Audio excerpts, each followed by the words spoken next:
quedó mal. Bueno, es la unidad 6, es la de poblaciones, ya lo vamos a corregir este PowerPoint. Y vamos a entrar, hablando de jerarquías, vamos a entrar al estudio de las poblaciones.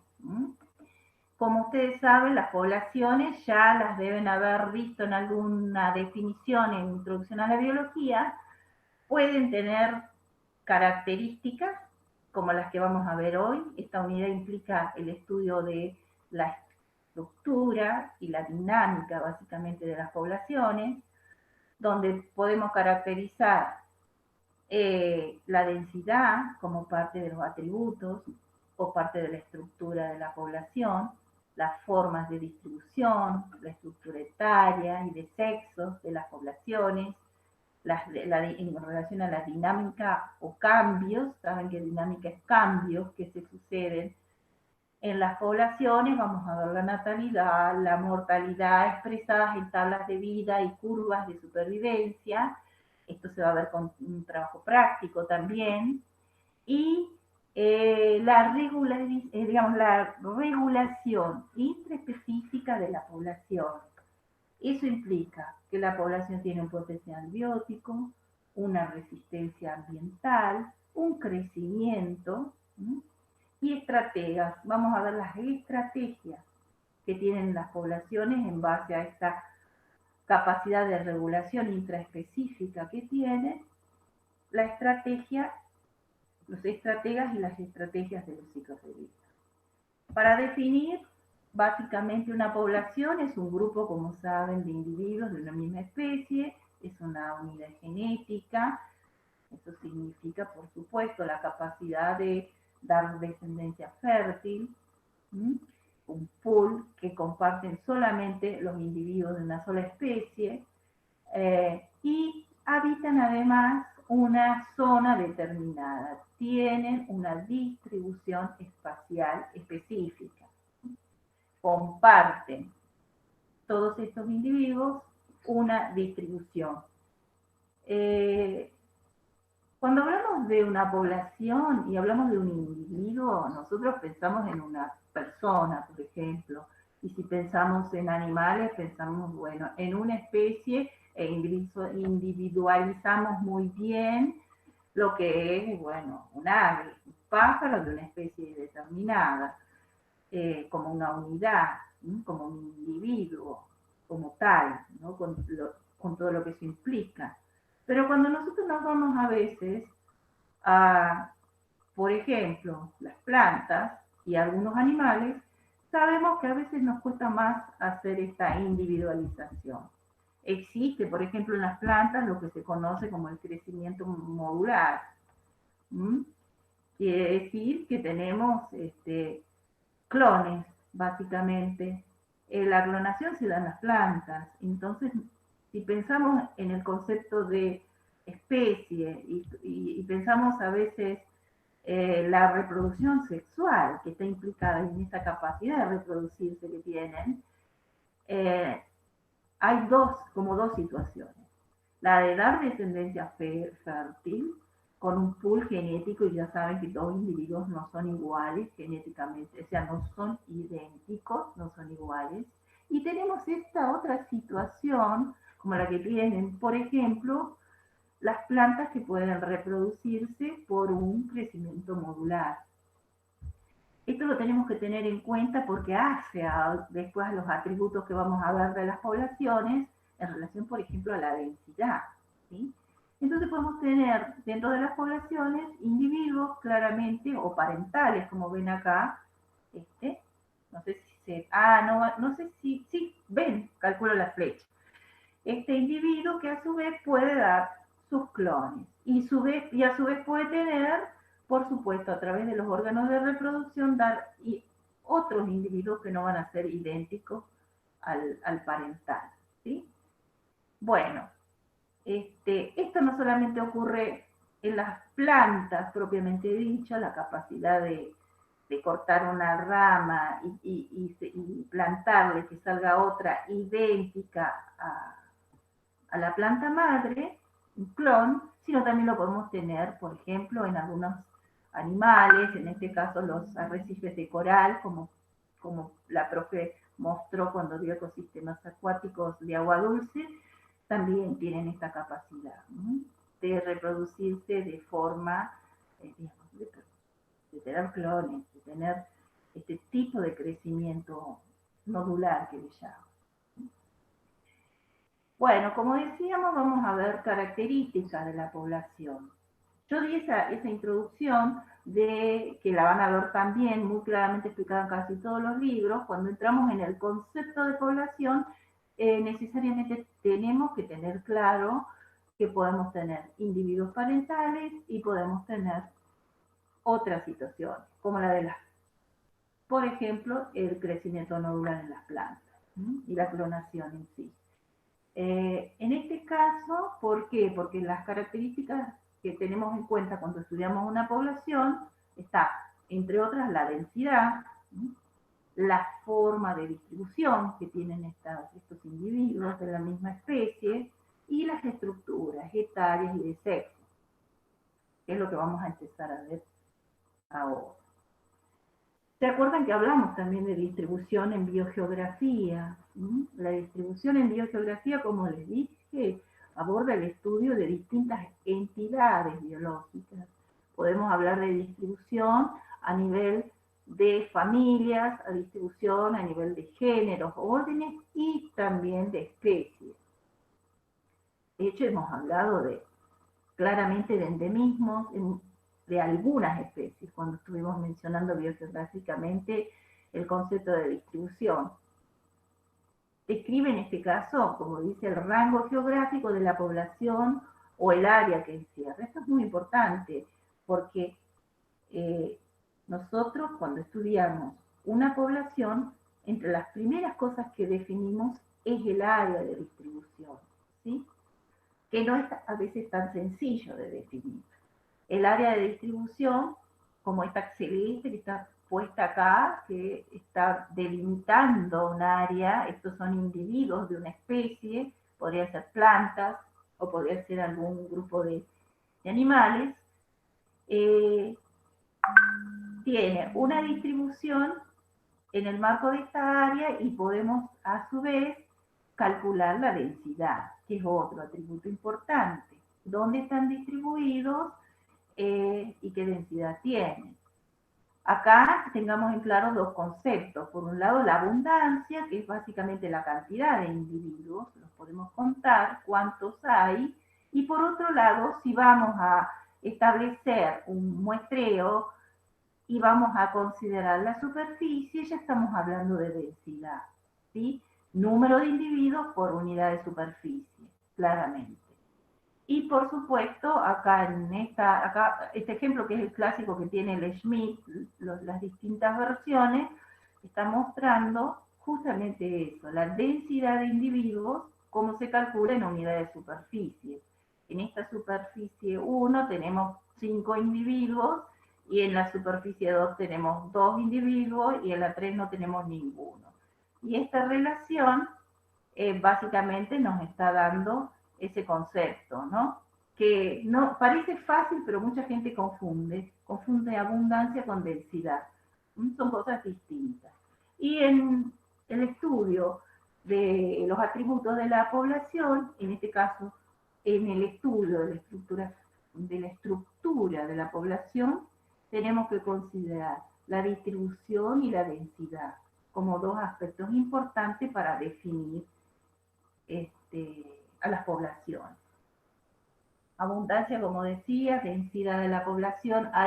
Estoy repitiendo lo mismo en este esquema, y lo que estoy mostrando acá son censos de vegetación que, si nosotros vimos en la clase pasada cómo se censa la vegetación, cuando ustedes vieron el práctico que dio Fabio, que es básicamente este que tenemos acá, también podríamos estar censando, en este caso, una formación vegetal, y dentro de este censo estar estudiando específicamente alguna población en particular, especie, en este caso estos pastos que ven acá, casi todos son del género Stipa, y podemos identificar, acá predomina un tipo, una especie, ¿sí? Con numerosos individuos por especie. Estas son formas de calcular distribución y densidad, teniendo, por supuesto, un censo con una superficie determinada, cuadrantes que podrían ser de 10 por 10 metros en una zona tan grande, o de 5 por 5 metros, o cuando vamos a algo más reducido, a una población más localizada, más de carácter local, como puede ser alguna población que integra esta vega, tenemos otro tipo de tamaño de muestreo, ¿verdad? Más localizado, más chico, ¿no? Para eso se establece el área mínima, para saber el tamaño, en este caso, por ejemplo, del cuadrante, que sea representativo de lo que vamos a estudiar. Y cuando vamos a estudiar una especie, nos vamos a concentrar en una y no en todas las especies del cuadrante, en una en particular. De eso se trata. Los patrones de dispersión para las poblaciones pueden ser distintos. En general, hay tres grandes grupos: los que tienen una dispersión uniforme, una dispersión al azar o aleatoria, o una dispersión agregada.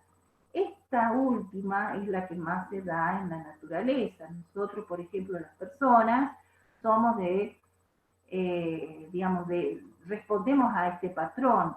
En general tendemos a vivir en poblaciones, en ciudades, en poblados, nos agrupamos como estrategia incluso para optimizar recursos, ¿sí?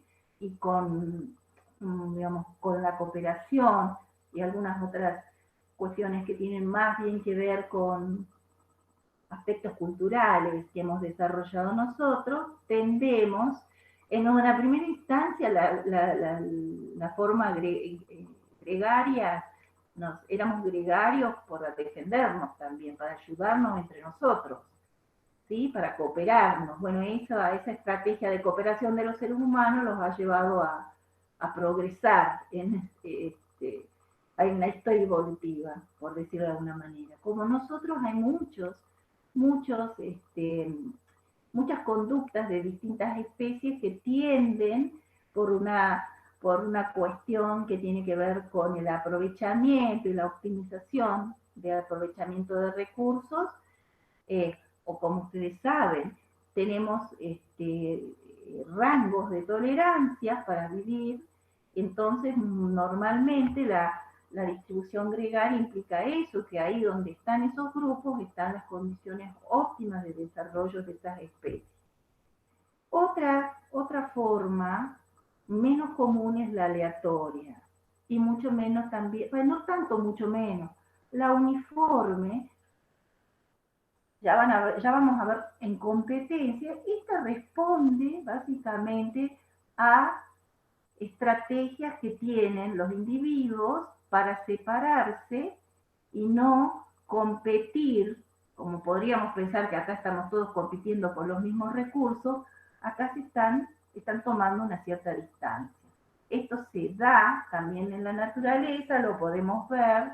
Es muy común, por ejemplo, por los que compiten con las especies, algunas especies del desierto que compiten, o de las zonas semiáridas, que pueden competir por el agua. Entonces tienen una cierta distancia, porque si estarían muy juntas, una probablemente tiende a ganar en la competencia y muere la que está al lado. No pueden estar cerca.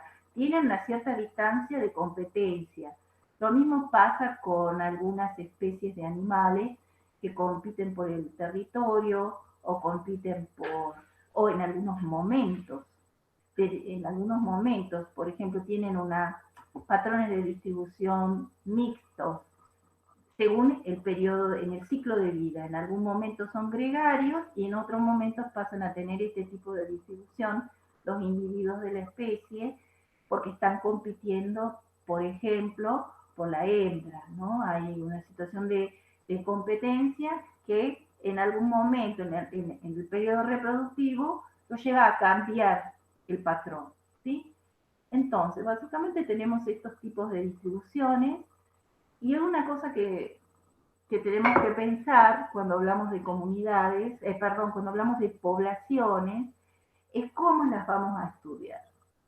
Las poblaciones, recién mencioné, y abajo está otra vez la foto, de cómo podemos censar y cómo podemos, por ejemplo, establecer un tamaño, y hay distintas metodologías para, según lo que vamos a estudiar, conocer área de distribución y conocer la densidad de una población en vegetales. ¿Sí? Cuando vamos con animales y pensamos en alguna especie que se mueve, porque no es lo mismo estudiar una población vegetal que estudiar una población, por ejemplo, de aves, como les decía, migratorias, ¿sí? Imagínense, este tipo de diseño de muestreo, para poder saber la distribución y la densidad, en este caso, podría ser de algún lagarto, podría ser de un ave migratoria y demás, implica otro tipo de metodología. Algunas de las más conocidas para conocer la cantidad de individuos y las áreas de distribución son, por ejemplo, los métodos de captura, recaptura, marcado, y ustedes deben haber visto porque es lo que más por ahí se muestra en los estudios de poblaciones. Se muestra cómo se toman los individuos según las edades, se los marca, se marcan las aves, por ejemplo, se colocan los anillos, y según que estemos trabajando, también se trabaja mucho así con la biota acuática, por ejemplo, con los elefantes marinos, con los pingüinos, etcétera, entre otros grupos que ahora no los tengo todos tan presentes, pero en general necesitan todo lo que tienen movilidad, algún método para seguimiento, y uno de los conocidos es el de captura, recaptura, que se larga, al otro periodo se los vuelve a juntar, se ve quiénes, si aparecen individuos nuevos, y así se va teniendo un censo y un registro, y también se va haciendo un seguimiento areal de por dónde se los puede encontrar. No todos pueden, hay índices específicos, ¿sí? También para este tipo de estudios. No todos son factibles de trabajar, no todos con este método de captura y recaptura. También se usa mucho la densidad relativa o la abundancia en algunos grupos. A nosotros nos cuentan, por ejemplo, la dificultad que tienen con el método de captura y recaptura en anfibios. No es un método adecuado. Entonces ellos tienen otra forma de registrar el área de distribución contándolos de alguna manera y pasando esos valores de densidad, o sea, número de individuos por superficie, a valores relativos. Algo interesante y que cada vez está más ajustándose la metodología es en aves y ahora en anfibios. Hay uno de los chicos que trabaja en el grupo de Mauricio Acmentis y Marcos Baira, no recuerdo el apellido, se llama Martín, pero después pueden entrar al INECOA y ver quién es él y qué hacen ellos. Ellos están haciendo un registro de sonidos, están identificando, por ejemplo, y haciéndole un seguimiento a las especies, escuchando, en este caso, el canto de las ranas. También se hace con relación alguna a las aves y se diferencian así las especies, y es muy interesante ver cómo van llevando el registro para poder conocer áreas de distribución y densidad, en este caso, de este tipo de estas especies en particular. También deben haber visto otros métodos, que son, por ejemplo, las cámaras. Ustedes saben lo difícil que es, por ejemplo, censar y seguir un jaguarete, o los que tienen algunas conductas así, un poco digamos, difícil, o sea, no podemos salir tan fácilmente a censar un yaguareté, una población de yaguareté. Tienen las cámaras nocturnas, las cámaras estas que se ponen en los lugares por donde ellos se supone que van a estar y se van registrando las apariciones y las frecuencias y se van sacando así una cierta cantidad de datos para el estudio de, en este caso, lo que les dije, densidad y área de distribución de organismos, ¿no? En este caso, de especies. Lo que les decía también, hay mucha dificultad de muestreo. ¿No? Entonces, en este caso lo que está mostrando esta gráfica de Leschmidt es que tenemos, según los tres tipos de distribución, uniforme, aleatoria y agregada en la misma superficie. ¿Mm? Fíjense, las estimaciones van a ser bastante diferentes dependiendo de la unidad que hayamos seleccionado. En el caso de una población uniforme, cualquier unidad de muestreo va a dar la misma estimación. Y en el caso de una población aleatoria va a variar. Y agregada también va a variar. Hay que pensar muy bien el tipo de muestreo que vamos a hacer cuando queremos saber la distribución y saber saber la distribución y la densidad en base a las conductas estas que estamos viendo. ¿Sí? Otra de las características de la población que tenemos en cuenta cuando las estudiamos, y en esto están muy interiorizados los demógrafos, los que hacen demografía, los geógrafos que se dedican a los estudios de poblaciones humanas, y por supuesto también las estudiamos en las comunidades, en las poblaciones animales y vegetales, son las estructuras etarias y de sexo. En este caso son las típicas pirámides. Recuerden, para los que no están olvidados, que las pirámides, en este caso, estas pirámides etarias, pirámides poblacionales que se llaman, tienen en cuenta las clases de edades, que son las que se ven acá, ¿sí? Menores de 5 años, entre 5 y 9 años, ¿no? Estamos hablando, por supuesto, de una población humana. Y así sucesivamente tenemos clases de edades donde vamos a considerar los porcentajes de la población y obviamente dividiéndolos en hombres y mujeres, dividiéndolos por sexo. ¿Sí? Esta es la típica pirámide, ¿no?, de un país en vías de desarrollo, como los típicos de Latinoamérica, México en este caso, Argentina también tiene una pirámide de este tipo, y fíjense que en general se trata de una población en expansión, ¿no? Con muchos jóvenes, con muchos chicos y jóvenes, y menos adultos y adultos mayores. Una pirámide distinta tiene, por ejemplo, acá Estados Unidos, y acá pueden leer, se llama Ausada, pero tiene otros nombres también esta forma. Y acá, en este caso, las clases de edades más jóvenes ya no son las más grandes, estas que están abajo, ¿sí? Tenemos mayor cantidad de gente, por decirlo así, en estas clases de edades, ¿sí? En las clases de edades que van entre los 20, 24 y 40, 45, 40, 49, 50 años. ¿Sí? Y así, hay esta otra que es, por supuesto, la de Europa, la de los países de Europa, donde en general se trata de una población con muy pocos jóvenes, niños y jóvenes, como verán, y una gran cantidad de gente adulta, ¿sí? Es característica de una población que tiene una tasa de crecimiento muy baja o nula. Es pirámides, digamos, de países, de pirámides poblacionales envejecidas que se conocen también, ¿no?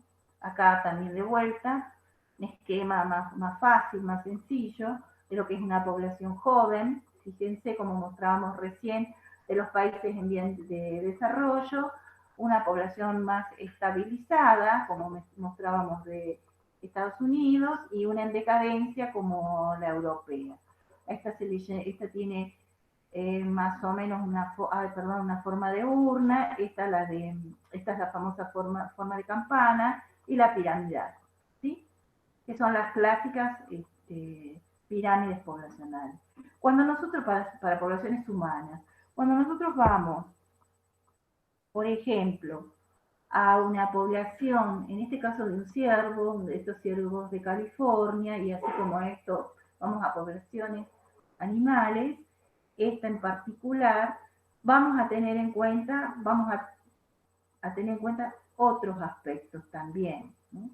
Fíjense acá, esta es una forma de representar una pirámide poblacional, donde además de los jóvenes, de los que están entre 0 y 1, 1 y 2, 2 y 3, 3 y 4, porque 9 y 10 años tenemos un promedio de vida muy distinto al de una población humana, por ende las clases de edades son diferentes, y fíjense, en este caso también se puede ver en relación a machos y hembras, por clases de edades, la cantidad de individuos y también las mortandades, que son bastante importantes en estos periodos de juveniles en esta especie de ciervo californiano, ¿sí? Y fíjense cómo varía esto hacia las clases de edades eh, de los adultos y adultos mayores. Acá se ve también la densidad. Acá hay varios aspectos. Acá se puede ver, perdón, la mortandad también. Es, en este caso, en esta especie, mayor en las primeras clases de edades de vida. Y miren que hay diferencias también entre machos y hembras, ¿sí? La densidad de hembras también es mayor a lo largo en general de todas las clases de edad. Bueno, otra manera de representar, bueno, otros grupos y otros análisis para representar las pirámides, que representan estas pirámides, son estas, las de, por ejemplo, edades teóricas de mamíferos y aves. ¿Mm? Fíjense esta pirámide donde hay una gran cantidad de jóvenes, ¿sí? O de, digamos, de clases de edades de los juveniles. ¿Mm? Y si sumamos todas las otras clases etarias, siempre predominan los juveniles con relación a las otras clases. La relación es muy dispar, 76 a 24, sumamos esto. Y tenemos otra que podemos evaluar también, donde es más equilibrada en el sentido de que la producción es más normal de jóvenes y la relación es casi mitad y mitad, sumando estas, digamos, separando los juveniles y sumando las otras clases de edades, 34 a 36, por ejemplo. Y así sucesivamente, y en este caso, acá tenemos una relación casi inversa, en el sentido de que tenemos juveniles, pero la relación con el resto de las clases etarias es mayor la cantidad de los que están en las clases superiores a la producción a la producción de juveniles. Esto se piensa que es una población que está, digamos, retrocediendo en general, en aspectos generales, está perdiendo clases de edad. Y en este caso, esta otra, que fíjense la poca cantidad de juveniles que tiene, y si bien hay una producción muy baja de jóvenes y la relación, miren, es casi totalmente opuesta a la que tenemos acá arriba. ¿Sí? Más en equilibrio o envejecida también, que se considera. Este tipo de pirámides etarias las van a ver en mamíferos y aves, básicamente, ¿no? Y otra cosa muy distinta y difícil, además de determinar, es una pirámide etaria en las plantas. Yo les preguntaría a ustedes, ¿cómo van a calcular ustedes la edad de una planta, la edad? para hacer una pirámide etaria? No sé qué se les ocurre, cómo podían medir, ¿Mm? ¿Cómo podrían saber la edad? Porque a diferencia de la población humana o de las aves que podemos registrar, ¿no? Los nacimientos, que podemos establecer las clases de edades de los juveniles, de los adultos y de los ancianos, ¿cómo hacemos esto con las plantas? Con las plantas es mucho más complicado. Una forma de saber la edad, bueno, si medimos los anillos de crecimiento podemos saber las edades, pero eso es una técnica bastante específica que no necesariamente se puede aplicar a todas las plantas. Eventualmente algún tipo de bosque. Eh, una de las formas también de tener una noción de la edad de un árbol, algunos tal vez han escuchado, es el diámetro que tiene el tronco a la altura del pecho. En ese sentido, podemos ver acá, en esta primera gráfica, acá el número de plantas por hectárea, ¿sí? En este caso es una especie de avis, ¿sí? Esto es del bosque templado del hemisferio norte. Fíjense que estos son las plántulas, ¿sí? Estas son las plántulas, estos son los juveniles, todos estos son los renovales y son los que mayor superficie y mayor cantidad tienen. Y a medida que avanzamos con las clases, acá está dividido para poder estudiar esta especie, se ha trabajado básicamente en relación al diámetro, a la altura del pecho, la edad se calcula y se ha establecido así los juveniles, digamos, básicamente las plántulas, los juveniles y los restantes, los adultos, ¿sí? Según cómo va variando el diámetro, a medida que se hacen más grandes, ¿sí? Y fíjense que acá este bosque es un bosque relativamente joven, con muchos juveniles. Es una forma de estudiar la vegetación y poder establecer una pirámide etaria acá. ¿Mm? Y la superficie que abarcan en hectáreas, número por hectárea en este caso. ¿Sí? En otro caso, otra forma, en este otro ejemplo, es el porcentaje de la población. Si miramos las edades de estos árboles, esta es otra especie, fíjense que podemos, o sea, es otra forma en realidad de estudiarlos. Acá no sé, según la edad, vamos a ver que la mayor porcentaje de la población está entre los 60 y los 120 años de edad. ¿Sí? Y después, los más viejos son escasos y los juveniles también. Y esto es preocupante. De 20, 40 años no tenemos prácticamente y más chicos tampoco hay. No hay prácticamente. Entonces, en esta población, la situación es totalmente distinta a la que tenemos acá arriba. Y son formas también que tenemos para evaluar y hacer una pirámide etaria en una comunidad vegetal. Nada que ver si trabajamos en la relación sexo-edades, cómo sacamos acá los sexos, o sea, a diferencia de los animales y de las poblaciones humanas, donde nosotros podemos establecer una pirámide etaria, donde podemos dividir también por sexos, como han visto ustedes en las plantas, y esto se dificulta mucho, ¿sí? Tenemos que buscar otras metodologías de trabajo. Entre esas otras, algunas que vemos, por ejemplo, para la tola de río, esto está sacado de un trabajo del ingeniero Braun-Vielke, que está en la biblioteca de la facultad, ya vamos a poner, está la cita, creo, en el aula. Si miramos nosotros la tola de río, que es una especie de parastresia, ¿sí? Silicoiforme, ¿cómo podemos nosotros establecer la distribución?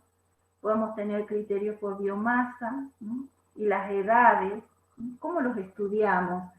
Bueno, un diseño como este habla de la distribución de biomasa vegetal a lo largo del tiempo, y la va esquematizando y va sacando este tipo de pirámide, no es una pirámide exactamente, ¿no? Este tipo de distribución, en este caso de biomasa. Y si lo miramos en relación a la distribución de número de plantas, tenemos una situación distinta. La cantidad de plantas de plantines, podríamos decir, renovales o juveniles es muy grande, tenemos una base muy amplia, y fíjense en relación a los, en este caso, al número de plantas que están en entre los 50 y 70 años, como varía, ¿sí? Como disminuye. Son formas que se toman según el objetivo de estudio para poder establecer, en este caso, un estudio en este caso, no podemos saber el sexo, pero sí podemos por lo menos saber la distribución y a lo largo del tiempo, estableciendo nosotros los criterios. Si queremos una distribución por número de especies, por número de plantas de la misma especie, de la tola de río, o por biomasa. Son criterios para los estudios de la vegetación, ¿sí? Que son muy distintos. Bueno, entonces retomando, cuando hablamos de poblaciones, tenemos que pensar antes que nada en la estructura definida por la densidad y la distribución que tienen las poblaciones, y con sus métodos de estudio apropiados, según el objeto de estudio, la especie que estemos estudiando.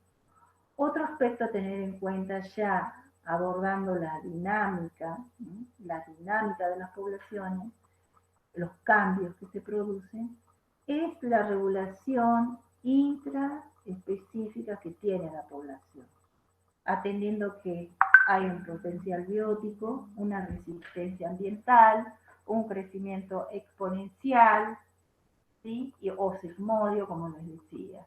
Esto se puede trabajar, y el concepto es el siguiente: si nosotros tenemos una población X, acá en este eje tenemos el número de individuos o el crecimiento de una población, hablando del número de individuos a lo largo del tiempo, ¿sí? Vamos a ver que primero no tenemos que, ¿de dónde partimos en este análisis? Y tenemos que representar logarítmicamente el crecimiento de una población a lo largo del tiempo. No podemos partir de cero, porque cero implica que no hay una reproducción.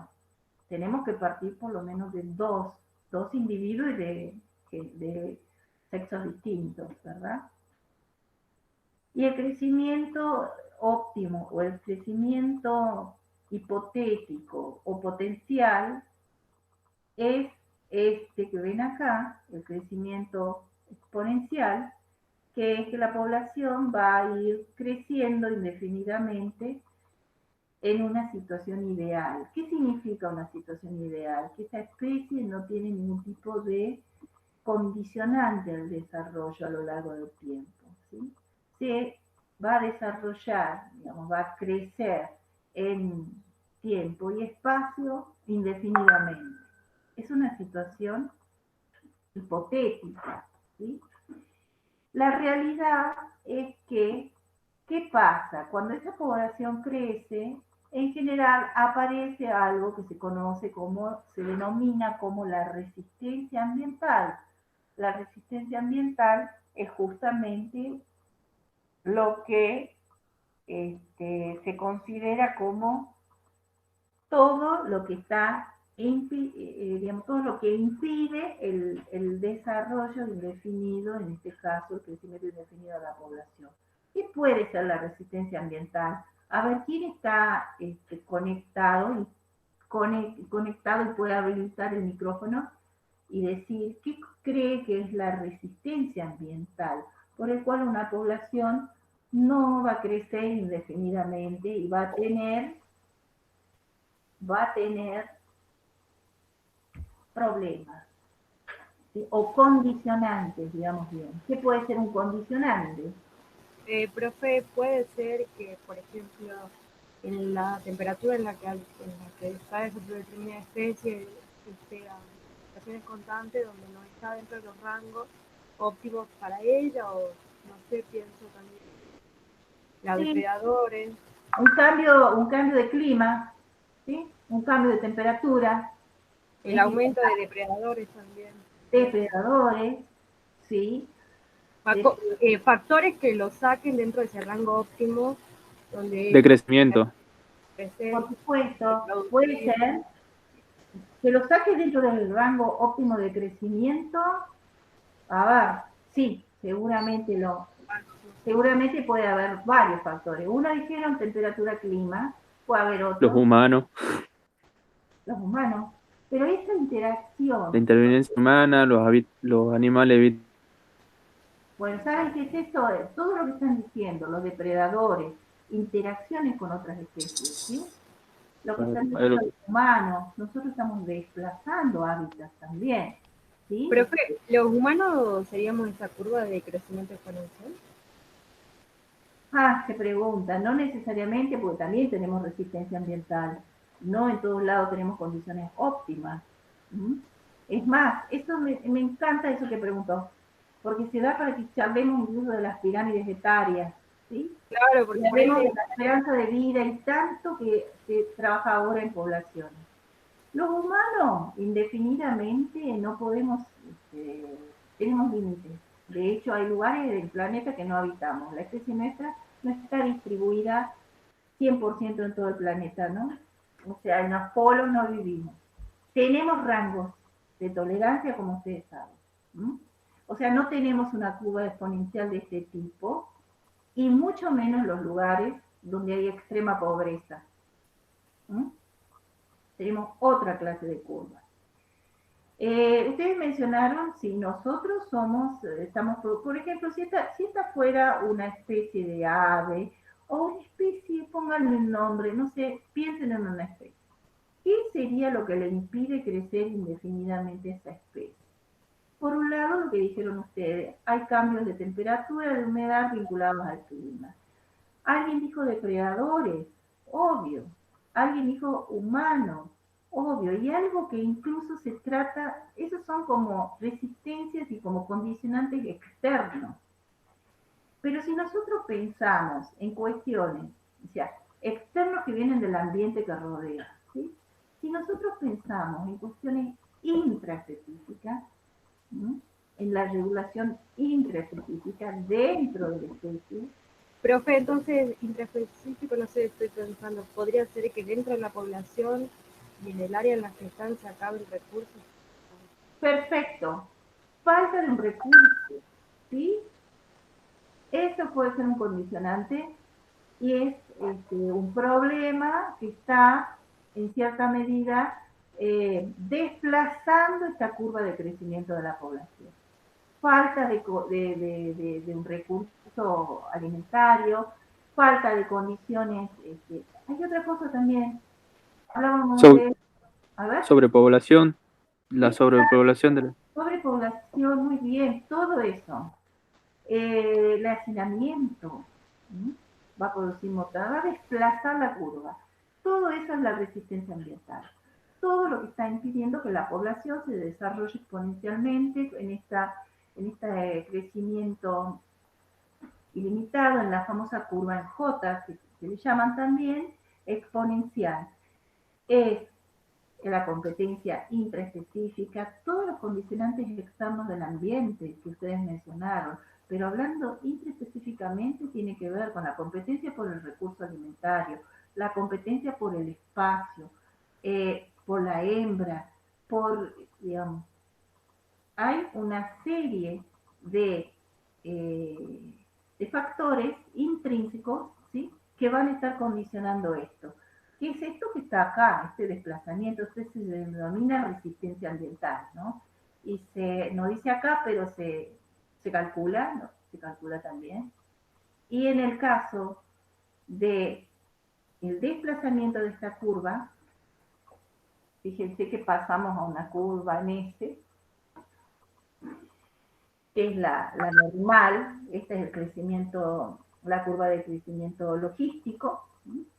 Y fíjense que acá ustedes tienen un límite, tienen como un techo. Este techo es lo que se conoce como la capacidad de carga.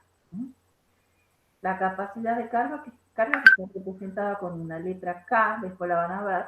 La capacidad de carga, digamos, más de este límite, esta población no puede seguir creciendo, ¿no? Es un límite que puede ser también disponibilidad de recursos, espacio. Cuando hablamos incluso de sobrecarga animal, nos estamos refiriendo a esto, a este tope. Para los ingenieros agrónomos, este estudio es clave, conocer la capacidad de carga de una población, hasta dónde puede crecer, cuál es el límite de requerimiento, por arriba no puede seguir creciendo. En este sentido vamos a tener básicamente dos tipos de estrategas, ¿no? Los estrategas K y los estrategas R, que se llaman. Los estrategas K, que son los más parecidos a los que vimos en la curva anterior de crecimiento en S, alrededor de lo que se conoce como la capacidad de carga. Y los estrategas R, que son los que empiezan con un crecimiento exponencial y por alguna razón vinculada generalmente a su ciclo de vida y a los condicionantes de la naturaleza también, caen abruptamente y vuelven a recuperarse y caen y vuelven a recuperarse y caen. Así. En algunos casos, si esta curva, si esta caída es muy brusca, podemos tener una extinción. Ahora veo ahí, me fijé el horario, ahí te mando la foto. De todas maneras, hasta las 19, después fíjate bien, buena fotito que te mando. Se anda por acá. Bueno, ¿quién está hablando? Perdón que no lo escucho. Alguien de la foto. Bueno, si no tiene que ver con lo que estamos charlando, apague el micrófono y seguimos. Entonces, estrategias K, estrategias R, básicamente, según, densidad de la población. Esta es la típica, esta curva, el J y esta caída es la típica de los insectos, plagas y de las plantas también, que son malezas, ¿no? Y esta es otra de muchos otros organismos, de mamíferos y grandes, y animales de gran porte, ¿sí? Volvemos a mostrar lo mismo, el número de individuos en relación al tiempo y las distintas posibilidades que tenemos según los estrategas, ¿no? Y acá están básicamente representados la anterior, la curva en J, típica de los insectos, ¿no? Fíjense acá, ¿no? Una oscilación, las oscilaciones que se pueden llegar a producir, ¿no? Y lo que yo les decía, esta curva, si cae abruptamente, esto cae por debajo de determinado límite, se puede producir la extinción, ¿sí? Y distintas formas, ¿no? Tienen distintos nombres según el tipo de estratega y el tipo de curvas que tengan, ¿sí? Por ejemplo, acá podemos ver, ¿sí?, también las curvas, por ejemplo, en este caso, curva de crecimiento logístico y curva de crecimiento real de una población a lo largo del tiempo. Y en este caso, miren, observen, desde 1800 al 1900, 1990, esta es la curva de crecimiento real y esta es la curva de crecimiento logístico, y esto que ven acá en verde es el potencial, ¿sí? El potencial, la capacidad de carga de la población.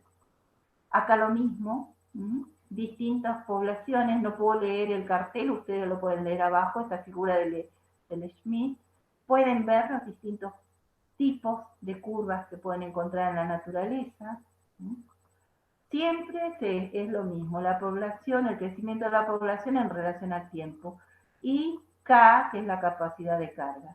Como algunas pueden oscilar alrededor con esta situación caótica, de falta de estabilidad en relación a K. Estos con estos ciclos también de límites estables que se conocen. este otro de oscilaciones amortiguadas, y en este otro caso con bruscas caídas también. Crecimiento, y miren acá, este es muy extraño, ¿no? Pasa por arriba de K y obviamente cae, esto puede ser un ejemplo de sobrepastoreo también. Es muy interesante ver el comportamiento que tienen en relación al crecimiento a lo largo del tiempo las distintas especies. Siempre en relación a ese límite, esa capacidad de carga, y hay que ver qué es lo que está ocasionando estas caídas, qué tipo de resistencia ambiental están teniendo, ¿sí? Una característica comparativa entre los dos tipos de estrategas, los estrategas R y los estrategas K, es por ejemplo esto que vemos acá, características que los diferencian en relación al tiempo de vida, a la mortalidad, ¿sí? Bueno, en general a la competencia intraespecífica e interespecífica, a las adaptaciones, a la selección. Fíjense, en general los estrategas de R son estrategas que tienen un tiempo de vida corto, inferior en general a un año. Y los estrategas K no, son de periodos de vida más largos, ciclos de vida más largos. Cuando vean estrategas R, imagínense en, por ejemplo, las malezas, las invasoras, todos los primeros que llegan a todas las especies que son pioneras, que se llaman, cuando veamos sucesión, vamos a volver a mirar este cuadro, las pioneras son las primeras que llegan a un lugar, son generalmente de ciclo de crecimiento corto, llegan, invaden rápidamente y desaparecen. Piensen en el crecimiento ese en J, ¿sí? Que tienen algunos insectos también. Mortalidad, episodios catastróficos de gran mortandad afectando a todos los individuos, independiente de la densidad. La curva de supervivencia, cuando veamos ahora más adelante, no vamos a tener tiempo hoy, vamos a volver a esta gráfica. Ahí tienen un especial, tiene una curva especial de supervivencia. Acá dependen de la densidad de la población y tienen otro tipo de curva. Esto lo vamos a volver a ver al final de la clase de esta gráfica de vuelta, cuando expliquemos también curvas de supervivencia. Fíjense acá, la población es muy variable en el tiempo y muy inferior, dice, no puedo leer bien, a la capacidad de carga del medio, que era lo que charlábamos recién. Acá es muy constante, los estrategas K, próxima al equilibrio y al límite de la capacidad de carga, que es el caso que estuvieron viendo, que como dijimos, son de animales, otro tipo de poblaciones, animales incluso con otro porte, ¿no?